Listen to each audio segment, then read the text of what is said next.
Jesteśmy na terenie Gródka w mieście Muszyna, czyli pierwszej budowli obronnej na pograniczu polsko-węgierskim. Według prac archeologicznych tutaj znajdował się gródek, który zbudowano na przełomie XII i XIII wieku.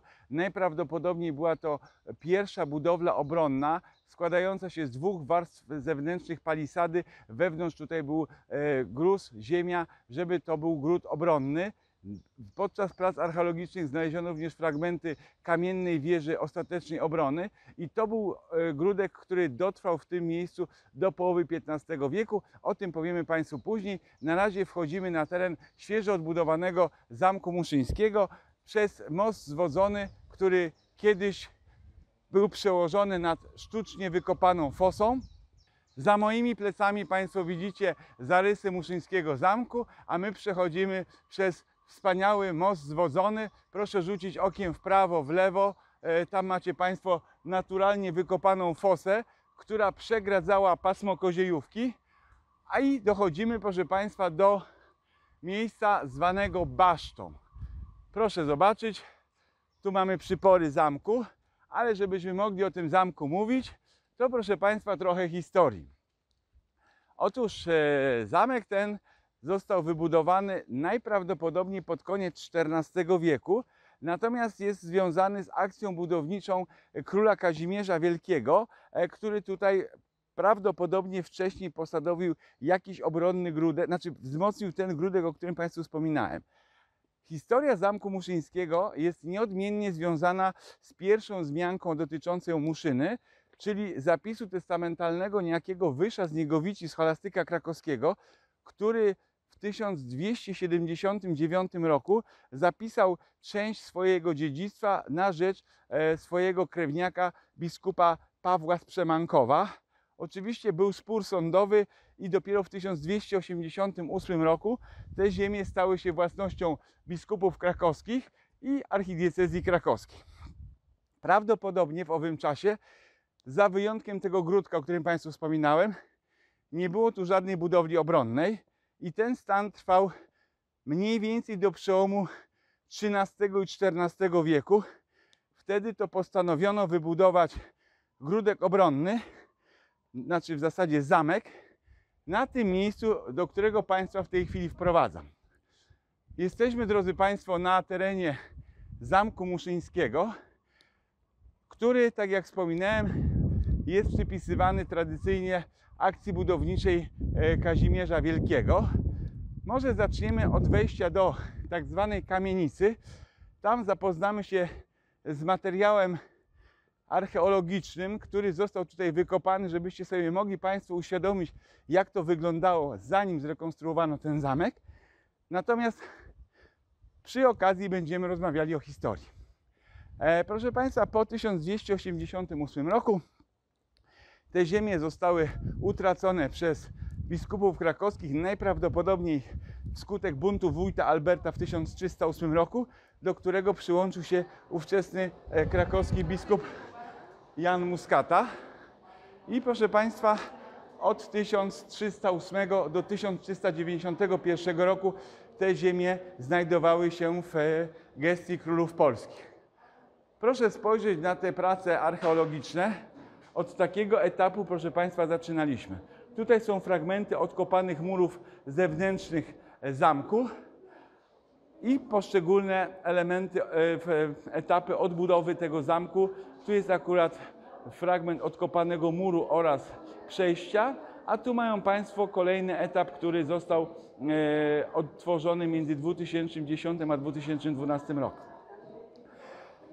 Zamek Muszyński został wybudowany na bardzo mocno na południe wysuniętym fragmencie pasma gór Koziejówka, na wzgórzu zwanym Basztą albo też Górą Zamkową. Najczęściej mówimy o Górze Zamkowej i proszę Państwa, ten zamek był budowany stopniowo. Zaczęto go budować od wieży, która znajduje się za moimi plecami. To jest wieża obronna, która jest w rzucie 9 na 12 metrów. Według badań archeologicznych mogła wznosić się na wysokość między 15 a 20 metrów. Ta konkretnie ma około 14 metrów i na wierzchu jest taras widokowy. Ale wracamy do historii. Po odebraniu tych ziem biskupom krakowskim. Kolejni monarchowie polscy umacniali to miejsce, dobudowując fragmenty murów obronnych. Natomiast ponieważ to jest pogranicze polsko-węgierskie, często te ziemie były najeżdżane. Pierwszy udokumentowany najazd węgierski to 1411 rok, kiedy jeszcze istniał tylko Gródek, o którym Państwu wspominałem, i ten Gródek został według źródeł zdobyty bez walki. W tle pojawia się posądzenie o przekupstwo ówczesnego burgrabiego muszyńskiego Mikołaja Gładysza, rok 1411. Ale Mikołaj Gładysz wybronił się z tego zarzutu, twierdząc, że zbyt skąpa załoga nie pozwalała mu tego Gródka bronić. Ale już, proszę Państwa, na przełomie XIV i XV wieku Gródek obronny był niewystarczający. Jest zbudowany w tym czasie zamek. Niestety nie wiemy w jakiej formie. Jedno jest pewne, proszę Państwa, że w 1340 roku Kazimierz Wielki nakazuje wzmocnienie i odbudowę murów zamkowych, czyli jakieś założenie obronne tu było, nie za bardzo wiadomo jakie. Natomiast pewne jest to, że w 1455 roku nastąpiła wielka katastrofa budowlana, która według ówczesnego starosty Jana z Wielopola obejmowała obrys 1/4 szerokości murów, obrębu murów, przepraszam. Oczywiście zostały te mury naprawione dosyć prowizorycznie za pomocą drewna, kamieni i gliny, ale nie było to już wystarczające jako miejsce obronne. Z tego tytułu władca węgierski Maciej Korwin w 1474 roku ponownie najechał ziemię muszyńską, spalił Muszynę oraz zniszczył bardzo poważnie zamek. Tak poważnie, że ten zamek nie nadawał się do dalszego użytkowania i na zasadzie pokoju w starej spiskiej wsi w 1474 roku Węgrzy zobowiązali się do odbudowania tego zamku na swój koszt i tak też się stało. Ale ponieważ mamy już zmianę stylu z gotyckiego na styl renesansowy, ówczesny biskup, właściciel tych ziem, Jan Konarski herbu Abdank, który tutaj był inicjatorem odbudowy tego zamku, odbudował tą rezydencję w stylu renesansowym, budując coś, co my nazywamy kamienicą. To jest ten budynek na wprost nas, z przełomu XV i XVI wieku, wybudowany w stylu renesansowym, najprawdopodobniej dwukondygnacyjny, nakryty stromym gotyckim dachem.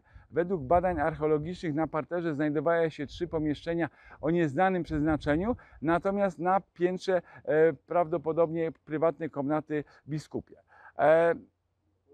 Nie ma żadnych pisanych źródeł, jak ten zamek wyglądał, jak on był obwarowany, z ilu warstw obronnych się składał.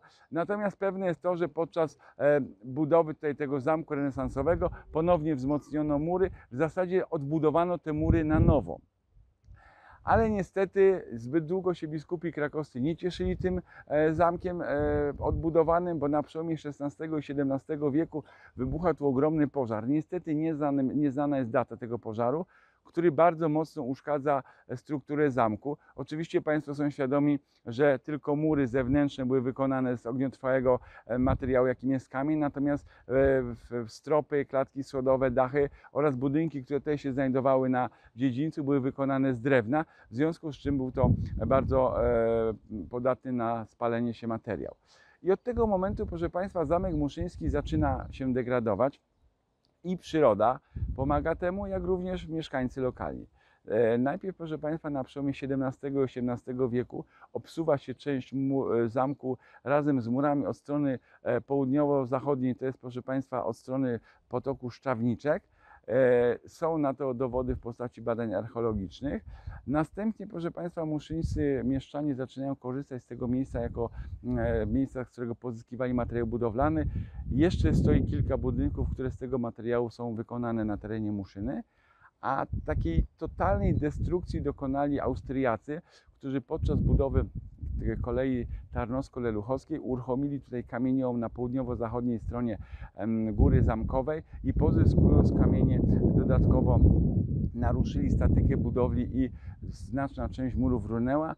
Dodatkowo według przekazywanych, ale nie do końca udokumentowanych w literaturze informacji, nasłuchawszy się legend o skarbach, które rzekomo miały być pod ruinami zamku schowane, podłożono materiały wybuchowe i wysadzono resztki zamku muszyńskiego w powietrze.